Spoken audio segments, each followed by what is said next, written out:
Digital media ایسوسی ایشن کے ایک وفد نے اسلم خان دیسوالی، رب چانڈیو اور راحت کاظمی کی قیادت میں کمشنر حیدرآباد محمد عباس بلوچ، ڈپٹی کمشنر حیدرآباد فواد غفار سمرو، ڈائریکٹر انفارمیشن حیدرآباد سوائی خان چھلگری سے علیحدہ ان کے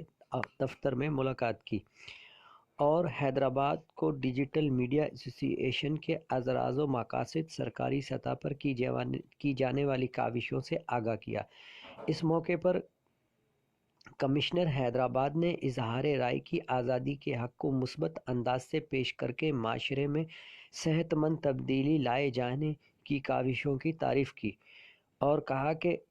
کہا کہ حق کو مثبت انداز میں پیش کرکے معاشرے میں صحت مند تبدیلی لائی جا سکتی ہے۔